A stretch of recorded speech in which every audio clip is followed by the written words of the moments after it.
Төр нийгмийн зүтгэлтэн Батхуу агсны төрсөн өдөр өнөөдөр тохиож байна. Түүнийг эгээн дурсгал зориулан гэр бүл, ажлын хамт олон, найз нөхдөд нь хамтран богдуулын чанамны бага аманд 150 гаруй шинс модыг тарилаа. Энэ удаагийн мод тарих ажлыг 6 дахь жилдээ зохион байгуулж байна. Өмнөх жилүүдэд тарьсан модууд амжилттай ургаж байгааг зохион байгуулалтад онцлсан юм. Мөн тэд цаашид тус бүсийг бүхэлд нь ойжуулах зорилгыг тавьжээ.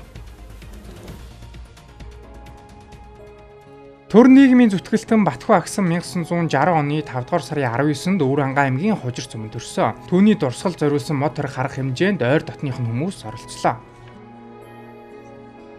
Миний ах төр нийгмийн зүтгэлтэн Батхуу өнөөдөр төрсөн өдөр нь амьд байсан бол 66 нас хүрэх байлаа.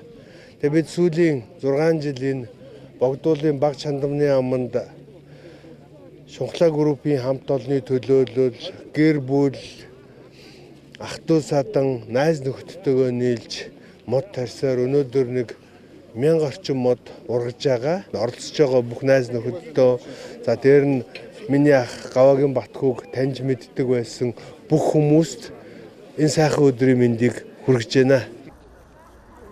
Ийхүү Батхуу агсны эгээн дурсгал зориулан гэр бүл ойр дотных нь тарьсан мод 1000 гаруй болжээ. Энэхүү суулгацууд нь 3-аас 4 жилийн хугацаанд үрээр боожуулан ургуулдаг онцлогтой бөгөөд хөрсөн шилжүүлэн суулгасны дараах ургах магадлал нь 90% байдаг байна. Мод тарих энэ өдөр хангайн эзэн бугын сүрэг мод тарих бүс нутагт боож ирсэн нь бэлгшээлтэй үйл явдал боллоо хэмээн Батхуу агсны хүү ган үлэг ярьж байлаа.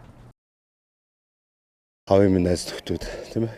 Нэрээ манай найз нөхдөд, манай найз нөхдөд компаниар бид нийлж жил болгон гэж мод тарьдаг 5 сарын 19-нд.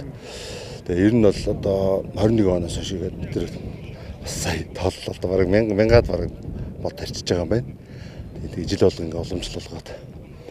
Ер нь бол одоо тийм цэцэрлэгт хүрээлэн болгоё гэсэн тийм зорилготой бид мод тарьж эхэлсэн байгаа.